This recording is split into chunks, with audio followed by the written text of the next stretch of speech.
కరీంనగర్ మాజీ మేయర్, రాష్ట్ర civil supply corporation మాజీ చైర్మన్ సర్దార్ రవీందర్ సింగ్ గారు మేడారం సమ్మక్క సారలమ్మ మహాజాతర రోజుల్లో మున్సిపల్ ఎన్నికల నామినేషన్లు స్వీకరించడాన్ని తీవ్రంగా వ్యతిరేకించారు.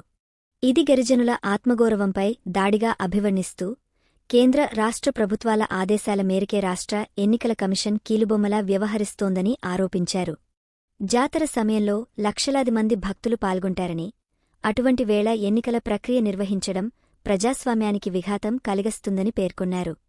జాతర ముగిసిన తర్వాతే ఎన్నికల షెడ్యూల్ విడుదల చేయాలని, లేకపోతే కక్షపూరిత నిర్ణయాలపై అనుమానాలు తప్పవని హెచ్చరించారు. అలాగే భవిష్యత్లో పండుగల సమయంలో ఎన్నికలు నిర్వహించవద్దని డిమాండ్ చేశారు. ప్రపంచంలోనే అంటే ఏషియా ఖండంలోనే అత్యధిక పెద్ద జాతర ఏదంటే సమ్మక్క సారక్క. ఇది ఎప్పుడు తెలుసు? గత ప్రభుత్వం, కేంద్ర ప్రభుత్వం 2-3 కోట్లు ఇచ్చిందని, రాష్ట్ర ప్రభుత్వం ఇన్ని కోట్లు ఇచ్చినామని చెప్పుకుంటూ మన జాతరను పండుగను ఘనంగా జరపాలనే ఆలోచనతోటి వాళ్ళు శాంక్షన్ చేయడం జరిగింది. మరి నేను ఈరోజు ఒక ప్రశ్నిస్తున్నా కేంద్ర రాష్ట్ర ప్రభుత్వాలకు, సమ్మక్క సారక్క పండగ జరుపుకునే జాతరను మరి ఈ డేట్లలో ఎలక్షన్స్ నామినేషన్ పెట్టడం ఎంత అన్యాయం? ఎలక్షన్ కమిషనర్ ఎవరి కోసం ఈ డేట్లు ఫిక్స్ చేసింది?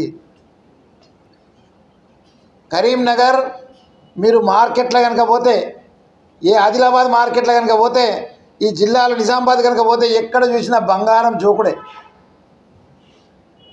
బంగారం జోకుడే. ఘనంగా ఆ బంగారాన్ని జోకేటప్పుడు దండం పెట్టి ఆ బంగారాన్ని తీసుకుపోయి సమ్మక్క సారక్క మొక్కులు తీర్చుకుని తత్వమంది. మరి ఈ 3 రోజులు ఎందుకు దొరికినాయి మీకు? మత సామరస్యాలు కాపాడవలసిన బాధ్యత ఎలక్షన్ కమిషనర్పై లేదా? గిరిజనుల అట్టడుగు బడుగు వర్గాల పండగ ఇది. ప్రతి ఇంట్లో సమ్మక్క సారక్కని చేసుకొని పోయి దర్శనం చేసుకొని వస్తారు. కులాలు లేదు, ప్రతి ఒక్కరు కూడా పార్టిసిపేట్ చేస్తారు దీంట్లో. మరి ఈ 3 రోజులలో కాకుండా అయితే 3 రోజులు ముందు పెట్టాలుండే, అయితే 3 రోజుల తర్వాత పెట్టాలుండే. ఎవరు మరి నిర్ణయం తీసుకున్నారు? ఎవరి మాటలతోటి ఈ డేట్ను డిసైడ్ చేసిండ్రో సిఎస్ గారు, చీఫ్ సెక్రటరీ గారు, అలాగే ఎలక్షన్ కమిషన్ చెప్పాలి. ప్రజలు ఎవరు కూడా అడగలే ఈ డేట్ను.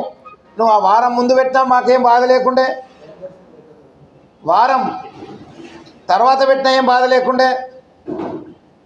ఈ డేట్లు పెట్టి ప్రజలను ఇబ్బంది చేయొద్దనేదే మా రిక్వెస్ట్. మేమేదో ప్రెస్ మీట్ పెట్టి డేట్లు మార్చాలనే కాదు, మీరు చేసిన పనిని ప్రజలందరికీ తెలియపరచడానికే ఈరోజు ప్రెస్ మీట్ పెట్టడం జరిగింది.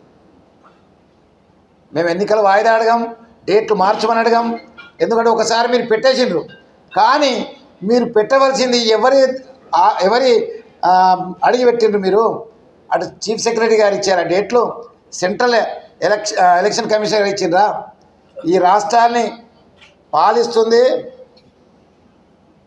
కాంగ్రెస్ పార్టీ, కేంద్రాన్ని పాలిస్తుంది భారతీయ జనతా పార్టీ. మరి ఈ 2 పార్టీలు నోరిప్పి మాట్లాడరా? మీరే కదా ఈ డేట్లు డిసైడ్ చేసిండ్రు.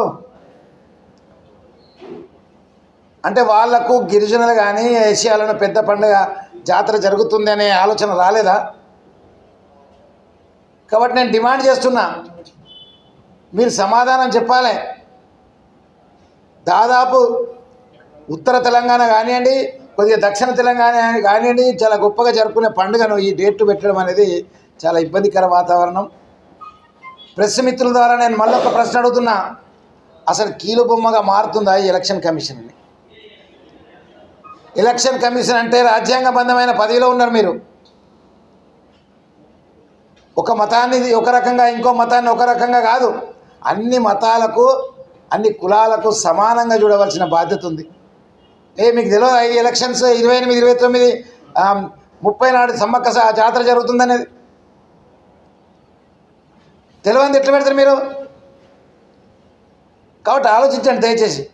ప్రజలందరూ గమనించాలి, ప్రజలను ఇబ్బందికరంగా పెట్టేదందుకే ఇది పెట్టడం జరిగిందా? గిరిజనులు పోటీ చేయొద్దా? దళితులు పోటీ చేయొద్దా? బీసీ వర్గాలు పోటీ చేయొద్దా? వాళ్ళకు మొక్కులు ఉంటాయి, వాళ్ళు మొక్కులు తీర్చుకోవాలి కదా. సమ్మక్క సారక్క అంటేనే ఘనంగా జరుపుకునే పండుగ. ఇక్కడ వాతావరణం మొత్తం కూడా అదే ఉంది. ఎవరిని అడగండి సమ్మక్క పోయేస్తున్నా అంటారు, దర్శనం చేసుకోవాలి అంటారు. చాలామంది పాత్రికా మిత్రులు కూడా అదే ఆలోచిస్తారు. కాబట్టి మీ ద్వారా తెలవాలి ప్రజలందరికీ. ఇలాంటి నిర్ణయాలు ఈ కేంద్ర రాష్ట్ర ప్రభుత్వాలు ప్రజలను ఇబ్బంది పెట్టే కార్యక్రమాలు చేస్తుంది. ఎవరు ఇప్పటిదాకా మాట్లాడలే. కాబట్టి నా ద్వారానే ఇలా చెప్పాలని మిమ్మల్ని అందరినీ నేను రిక్వెస్ట్ చేస్తున్నా. అలాగనే మేము డేట్లు మార్చేందుకే, లేకపోతే మిమ్మల్ని ఇబ్బంది పెట్టేందుకు పెట్టలేదు ఈ పత్రికా మిత్రుల సమావేశం. కేవలం అట్టడుగు బడుగు బలహీన వర్గాలు ఘనంగా జరుపుకునే జాతర, ఏషియాలో పెద్ద జాతర. నిన్న చూసిన నేను పేపర్లో ఆస్ట్రేలియాకి వెళ్ళి, న్యూజిలాండ్కి వెళ్ళి ఆస్ట్రేలియాకి వెళ్ళి వచ్చారు ఇక్కడికి జాతరను చూడడానికి. మరి అక్కడి గిరిజనులు అందరూ వచ్చారు. అవన్నీ పత్రికలు చూసినాం మేము. కానీ మరి ఇదేంది? సో నేను రిక్వెస్ట్ చేస్తున్నా, ఇలాంటి డేట్లు పెట్టడం అనేది ప్రజలకు ఇబ్బందికరమైన వాతావరణం. రాబోయే రోజులన్నా దయచేసి జెడ్పీటీసీ, ఎంపీటీసీ ఎలక్షన్స్ ఉంటాయి కదా, అవి మాత్రం పండగల పూట పెట్టకండి. ఇది ఎట్లాగో పెట్టేసిండ్రు, కానీ ప్రజలకు ఇబ్బంది పెట్టింది మీకు తెలియదు. కానీ మరి మీరు అక్కడ మొక్కరు నాకు తెలియదు. కానీ మా తెలంగాణ కల్చర్ మాత్రం సమ్మక్క సారక్క అంటే చాలా కుటుంబాలకు కులదైవంగా చూసుకుంటారు.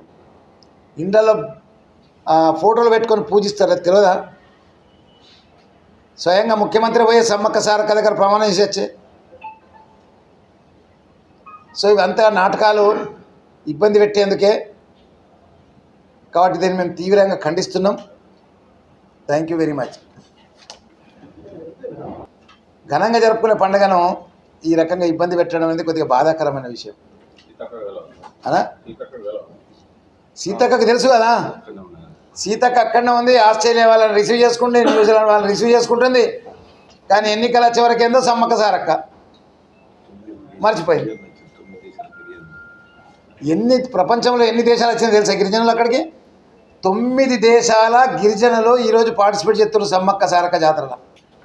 9 దేశాల పత్రిక చదివింది మేము. ఇది 9 దేశాలలో ఈ జాతరలో పాల్గొంటుందంటే ఈ డేట్లు పెట్టడం న్యాయబద్ధంగా? దయచేసి ఆలోచించండి. ప్రజలకు ఇబ్బంది పెట్టద్దు. ఎన్నికలు అనేది ప్రజలను ఇబ్బంది పెట్టకుండా బూతులు పెడతాం మనం, దగ్గర ఉండాలి. ఎందుకంటే ఓటర్లందరూ పాల్గొనాలని. మన ఒక బూత్ అక్కడ దూరం పడ్డది, కిలోమీటర్ దాటిందంటే మళ్ళీ వాపసు తీసుకొచ్చుకున్న దాన్ని అంత దూరం పెట్టద్దని. మరి ఈ రకంగా బూత్నే ఆలోచించేటోళ్ళం, మరి పండగలను ఆలోచించరా? ఇన్ని దేశాలు పాల్గొంటున్నాయి. కనీసం 1 కోటి మంది వస్తారనే అంచనా ఉంది. 1 కోటి కంటే ఎక్కువ వస్తారనే అంచనా ఉంది. ఇప్పటికే ఎక్కడైతే అట్టడు బడుగు ఉన్నారో వెళ్ళిపోయిన వాళ్ళు. మీరు ఎవరైనా ఫోన్ చేసి అడగండి, జాతర పోతున్నాం అంటారు. సో అదే మా ఉద్దేశం ఏంటంటే, మీ ద్వారా ఈ కేంద్ర రాష్ట్ర ప్రభుత్వాలు ఇలాంటి నాటకాలు ఆడుతుంటాయి. ఒకసారి గట్టిగా బుద్ధి చెప్పవలసిన అవసరం ఉందనేది మా ఆలోచనతోటి ఈ ప్రెస్ మీట్ పెట్టడం జరిగింది. విమర్శనకో లేకపోతే వాయిదకో అట్లా అనేదే కాదు. ఓన్లీ ప్రజలకు తెలవాలి, మన పండగ అంటే ఇట్లుంటుంది, ఆలోచన ఇట్లుంటుంది కేంద్ర రాష్ట్ర ప్రభుత్వాలది. వాళ్ళకి చెప్పండి డేట్లు డిసైడ్ కావు, వాళ్ళకి చెప్పండి పోలింగ్ డేట్ డిసైడ్ కాదు, వాళ్ళతోటే నడుతుంది కదా. కాబట్టి ఇది తెలియజేయాలనే ఉద్దేశంతో పెట్టిన ప్రెస్ మీట్ అంతే తప్ప కానీ వాయిదా కోసం కోరడం కానీ లేకపోతే కోరడం కానీ ఎవరిని పార్టీలను విమర్శించడం కోసం కాదు. ఉన్న విమర్శ ఎలక్షన్స్లో మేము చూసుకుంటాం, రేపటి నుంచి ప్రచారంలో అన్నీ చెప్పుకుంటాం. కానీ ముఖ్యంగా దీనికోసం పెట్టిన press meet. Thank you very much అన్న.